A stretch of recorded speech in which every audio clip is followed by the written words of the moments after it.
Roxanne Hall? Ma, how do you know that? I always liked her for you. What is she up to? Should have seen her in high school. Mark Wahlberg and Halle Berry reunite for a secret mission in the Union, one of few new summer movies I'll be reviewing this week on CJ at the Movies and in Montauk. I'm Christopher Zweig. Let's take a look. The Union is already a hit on Netflix for obvious reasons, one of them being that it stars Mark Wahlberg as a down-to-earth construction worker in New Jersey reuniting with his high school sweetheart played by Halle Berry, who is part of a secret agency known as the Union. She drugs and drags him to their base in London where they require his services to help thwart a terrorist plot. So what, you guys like the FBI or something? We work for the Union. We're looking for street smarts over book smarts. Ow! Reflex bad. We get shit done. What he said. Go! Reflex. Still bad. Stop! Huh? And of course, they use the window of opportunity to restart their chemistry. Does this remind you of something? 8th grade, Janet's closet. That's the one. Director Julian Farino gives the Union a stylish look, but he doesn't give the actors the right kind of charm and charisma. In fact, the cliches and conflicts they get themselves in are often formulaic and annoying. A movie starring Wahlberg and Berry could be entertaining, but they need the right screenplay and the right kind of humor to levitate themselves within the genre. Next up, Skincare, a fictionalized thriller inspired by true events and starring Elizabeth Banks as a celebrity esthetician who runs a cosmetics business and is starting her own line of products. She also comes across some competition which threatens to ruin her business. Her rival is played by Luis Gerardo Mendez, who is finally in a good movie after the mediocre Half Brothers and the awful Me Time. Then someone hacks her account and sends dirty messages to her friends, coworkers, and clients, which sets off a bad chain of reactions, and it's conceivable that her new rival may have something to do with it. I'm reaching out to all my clients and my friends to ask for help. I am badly in debt, potentially losing my business. All I want is a hard day. I was hacked! It doesn't even sound like me. It's not me, Marie. I know. Someone is trying to destroy me. People love a scandal. The internet is full of sickos. If I were you, I'd make a list of my enemies. Who out there might want to hurt you?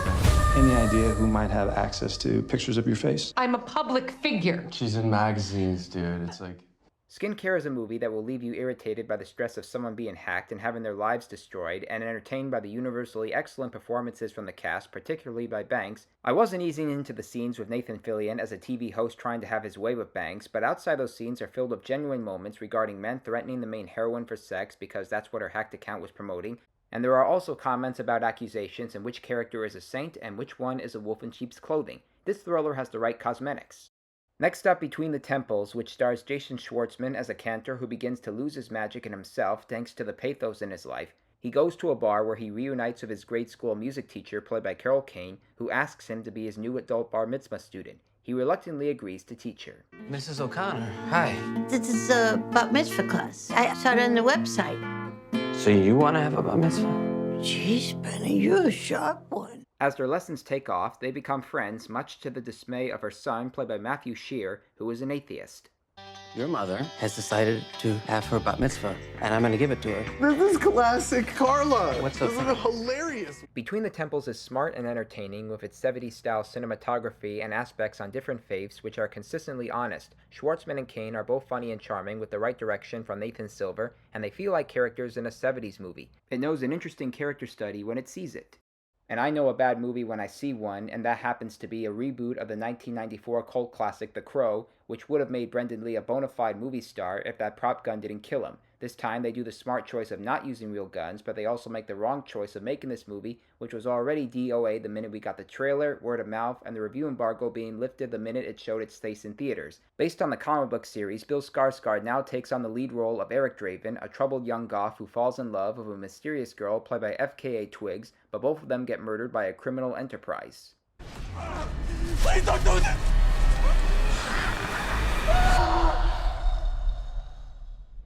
Eric gets resurrected and becomes invincible enough to take out his and his lover's killers, all of whom are under the leadership of a demonic crime lord played by Danny Houston. I killed you. Yeah, you did. We have a problem. He came for us. The original Crow was a visual wonder of dark fantasy that still works well even by today's standards. Lee was the real heart and soul of the film, and he'll never be forgotten. As a wise animated film critic named Jay Sherman once said, if it's a remake of the classic, rent the classic. This version is too gruesome and lifeless for anyone concerned. See the original Crow from 1994, not this new version. It's one of the worst films of the year. And our last movie is The Deliverance, the latest movie from Lee Daniels and inspired by a true story about a family who dealt with paranormal activity. He reunites with Andra and casts her as an alcoholic mother who has 3 kids and a religious and cancer-stricken mother played by Glenn Close, all of whom live in the same crappy house in Indiana. But things literally go straight to hell when the kids behave unusually and sinisterly. The mother knows something is wrong with them, but because of her behavior and abuse, no one would believe her, except of course a religious figure played by Anjanou Ellis-Taylor, who offers to help her kids through an exorcism, which she actually calls the Deliverance. Ebony, get back. The Deliverance has typical cliches regarding the believers and non-believers of what otherworldly nightmare is happening, but it also has some strong performances and beautifully photographed images. Once we get to the Deliverance, we see that it likes to break free from tradition, or at least give the cliche its own spin, and this is something I wouldn't have expected from Daniels. I don't know much about the true events that inspired this film, so I can't compare or contrast, but I can recommend it for its ability to entertain and make us think. Recapping this week's new movies: thumbs down for The Union, thumbs up for Skincare, thumbs up for Between the Temples, thumbs way down for The Crow, and thumbs up for The Deliverance, which premieres on Netflix next week. Well, those are the movies I'm reviewing this week in Montauk. I'm Christopher Zweig. Stay safe, and I'll see you at the movies. For more amazing content, please like and subscribe to my channels, and please read my reviews at cjatthemovies.com and download the new HD Radio app.